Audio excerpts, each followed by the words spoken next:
আসসালামু আলাইকুম। আমি আছি জাগলা তেলের পাম্পে। একাধিক মোটরসাইকেলের পিছনে আমি আছি।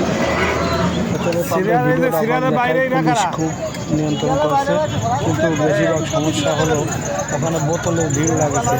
কেউ কারো ভিতরে ঢুকতে দেবে না, যত খাদের সিরিয়ালের পিছনে পড়ে আছি। আমরা পিছনে আছি।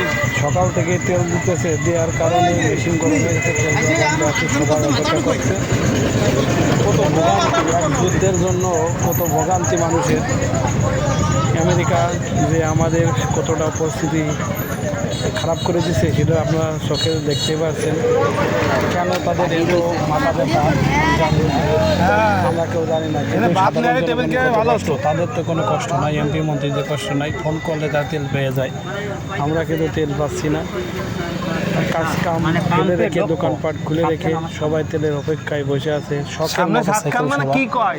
শখের মোটরসাইকেলে সবাই তেল ভরার জন্য ঘন্টার পরে ঘন্টা দাঁড়িয়ে আছে। শুধু এই পাম্পে নাই, আমার মাগুর জেলার যত পাম্প আছে, তেলের পাম্প, সব তেলের পাম্পে একই অবস্থা। কত ভোগান্তিতে আমরা আছি। এই ভোগান্তির থেকে আমরা কবে রক্ষা পাবো জানি না।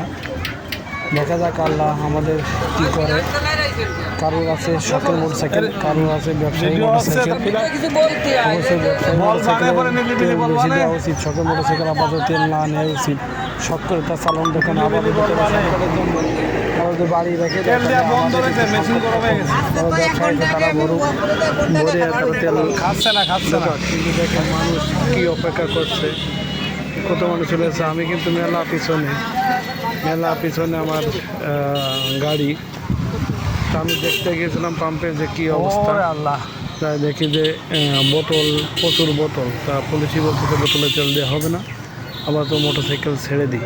মোটরসাইকেলে প্রচুর পুলিশের কথা শুনে আমি খুব ভালো লাগলো। সব পুলিশ তো এক নয়, কিছু পুলিশ আছে ভালো।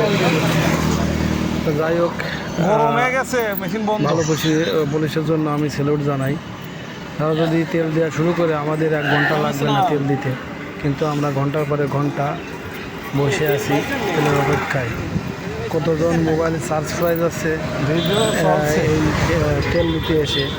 এদিকে আবার আকাশে অনেক মেঘ, কোন সময় বৃষ্টি নামে মাথায় পানি লাগলে তো জ্বর আসবে। আল্লাহ পাক জানে কত ভোগান্তি আমাদের কপালে রেখেছে। এখান থেকে আমরা কবে বেরোবো বলতে পারতেছি না। তো সবাই ভালো থাকবেন, আমার সাবস্ক্রাইব করবেন। ভিডিও হয়তো খারাপ লেগে থাকলেও কেউ টান দিবেন না, একটু দেখবেন যে আমরা কত ভোগান্তিতে আছি। পাশে আগে নামাজের সময় হয়ে যাচ্ছে, কেউ নামাজেও যাচ্ছে নামাজ পড়ার জন্য। আমার মোটরসাইকেলে পাড়ে বেশিরভাগ লোক দাঁড়িয়ে আছে।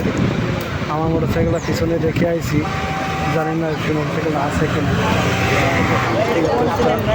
মোটরসাইকেল না থাকলে তো ক্ষতি অবশ্যই থাকবে। সবাই সবার মোটরসাইকেল পাহারা দিচ্ছে। আমি কতক্ষণ ধরে হাঁটতেছি আপনি বুঝতেছেন, সময় ধরে হাঁটতেছি, আরও মোটরসাইকেল আসছে পিছনে, আমার পিছনে লাইনে আছে।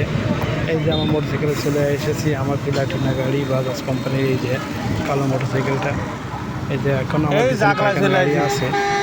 তা